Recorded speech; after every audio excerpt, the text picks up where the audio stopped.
छत्तीसगढ़ में कोरोना संक्रमण हर वर्ग के लोगों को सता रहा है। किसानों पर तो चौतरफा मार पड़ी है। एक तरफ खेत में फसल खड़ी है, दूसरी तरफ लॉकडाउन। ये खेत कोरबा जिले के मेलाराम का है। खून पसीने से अपने खेतों को सींचकर इन्होंने सब्जी उगाई। मेहनत का फल मिलता। इससे पहले कोरोना ऐसा फैला कि वे अपने उगाए खीरा ककड़ी फेंकने को मजबूर हो गए। कहते हैं गौ माता ही खा ले, कम से कम आशीर्वाद मिलेगा।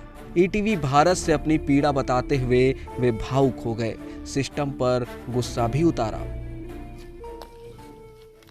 जिले में लॉकडाउन प्रभावशील है।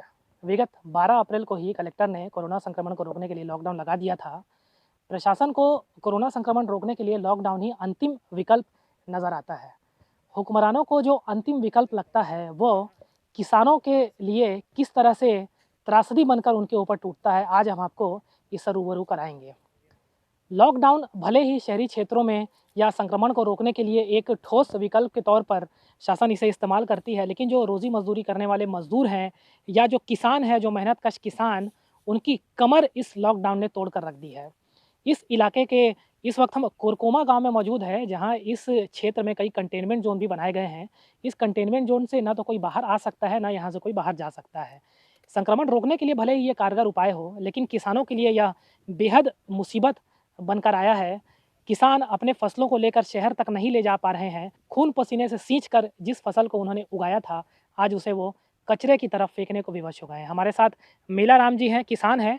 उनसे हम जानेंगे कि उनकी पीड़ा क्या है और क्यों वो इस फसल को फेंकने पर आखिर मजबूर हो गए। आपको बता दूं कि आप मेरे पीछे ये जो तस्वीरें देख रहे हैं, ये जो फसलों को तोड़ा जा रहा है खेतों से, ताज़ा खीरे की फसल है। बाजार में बेचने के लिए इसे नहीं तोड़ रहे हैं, इसे ये तोड़ रहे हैं फेंकने के लिए।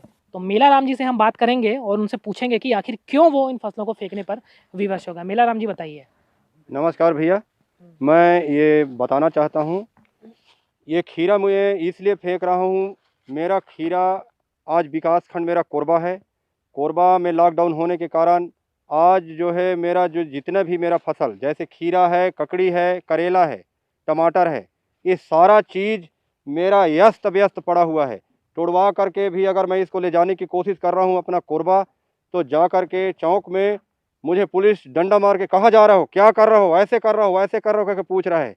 अगर मैं वहाँ बोल रहा हूँ तो मुझे धमकी दिया जा रहा है, चालान कर देंगे, वैसा कर देंगे कहकर। दूसरा चीज़ क्या है, अगर हम आज ठेला वाले लोग को हम देने जा रहे हैं यहाँ से व्यवसाय लोग को कि हम वहाँ तक हमारा 2-4 पैसा बन जाएगा कहकर, तो वो काम भी नहीं हो पा रहा है। तो मैं ये सोचा कि आज मैं जितना भी मेरा खीरा जो फला हुआ है, इस खीरा को मैं गौ माता को अर्पित कर दूं कहकर आज मैं अपने जितने भी मेरा परिवार के सदस्य और 1-2 जने बाहर के आदमी लेकर के लॉकडाउन एक सोशल डिस्टेंस रखते हुए मैं आज इस काम को इसलिए कर रहा हूं कि कम से कम गौ माता का सेवा हो जाए, गौ माता का पेट भर जाए और मुझे भगवान आशीर्वाद दे। इसलिए ऐसे कह करके मैं इसको तोड़वा करके सारा फसल को गौ माता को अर्पित कर दिया हूँ। ये बताइए मेलाराम जी कि आपको ये फसल उगाने में कितने दिन का समय लगा और कितना खर्च आपको हुआ? महोदय जी, इस फसल में लगभग किसानी काम करते हुए मुझे आज उम्र बीता जा रहा है। 1 एकड़ में अगर इसमें ड्रिप पद्धति या मल्चिंग सीट लगा करके मुझे 1 लाख रुपए का खर्च आता है। और इसमें अगर लेबर और दवा दारू, इसमें जैसे कीटनाशक और खाद पानी अगर लेंगे आप, तो 1 एकड़ में 1 से 3 लाख रुपए का खर्च है। इस खर्च को वहन करते हुए मुझे भैया मेरा आज कमर तोड़ दिया है लॉकडाउन ने। लॉकडाउन इस तरह से कमर तोड़ दिया है, ना तो मैं फसल अपना बेच पा रहा हूँ, ना मैं शहर में जा पा रहा हूँ। इसलिए मैं क्या करूँ?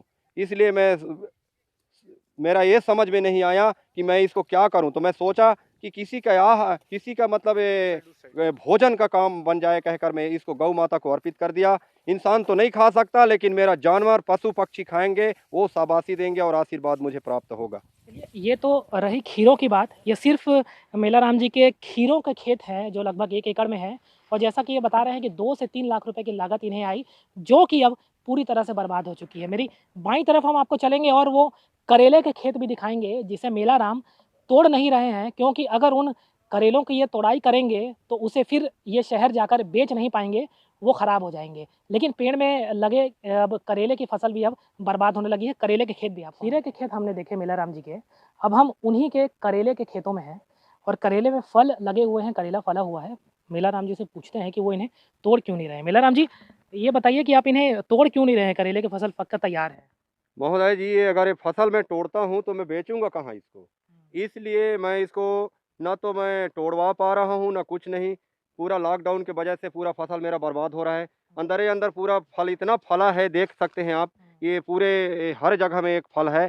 आप स्वयं देख सकते हैं, आपको मैं स्वयं दिखा रहा हूँ और हर जगह में फल लगा हुआ है और ये पकने का स्थिति में है, ये भी खराब होने का चांस में है। अगर मैं तोड़ लेता हूँ तो मैं अगर कोरबा जा रहा हूँ बेचने, तो ये अगर ये बिक्री नहीं हो तो क्या करूँगा इसको करके? इसको मैं किसी को खवा नहीं सकता, इसको पशु-पक्षी नहीं खा सकता। ये तो पड़ जाएगा, ऐसे ही सड़ जाएगा ये। तो ये करेले का फसल कितने इलाके में है? कितना रकबा है इसका और इसमें कितना नुकसान हुआ आपको? ये लगभग महोदय जी ये 1 एकड़ के आस-पास में लगा हुआ है और इसमें मेरा खर्च आया है 2 लाख रुपए के आस-पास खर्च आया है। इसमें पूरा फेंसिंग लगा हुआ है और फेंसिंग में पूरा खर्च आया है। हर किसान को पता होगा, मेरे छत्तीसगढ़ के जितने भी किसान भाई हैं, उनको ये पता होगा कि जो सिस्टमैटिक ढंग से अगर खेती-बाड़ी किया जाए तो उसमें कितना लागत आता है कहकर ये मज़ाक वाला बात नहीं है। किसान कोई मज़ाक नहीं है। के अलावा और कौन-कौन से और मेरा सब्जियाँ आपने उगाई हैं? आगे और मैं आप कुल मिलाकर ये बताइए कि टोटल आपको कितने का नुकसान इससे हो रहा है और मेरा उसकी अभी भरपाई आप के कैसे लॉकडाउन करेंगे? में लगभग मुझे 5 से 6 लाख रुपए का नुकसान हो गया है।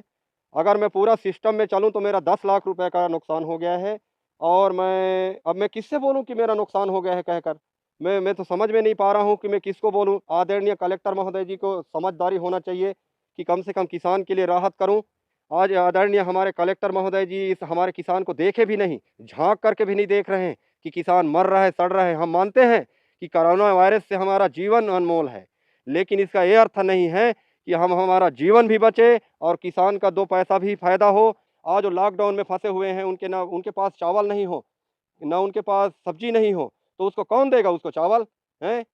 कहते हैं लॉकडाउन है कहकर कोई बाहर निकलने के लिए साले डरा रहे हैं। जब भी देखो आते हैं पुलिस टी टाँ करके आते हैं यहाँ और आदमी गब्बर सिंह जैसे शोले पिक्चर है, वैसे शोले पिक्चर की तरह आदमी सन्नाटा छा जाता है पूरा चारों तरफ। ऐसा गाँव का माहौल बना हुआ है और इस समय क्या क्या बोलूँ भैया और मैं क्या बताऊँ इस बात से? चलिए, मेला राम जी हैं, हम बात कर रहे थे मेला राम जी से। आप देख सकते हैं जिनके ये खेत हैं, खीरे के फसल है, करेले की बुआई इन्होंने की है, पककर फसल पूरी तरह से तैयार है।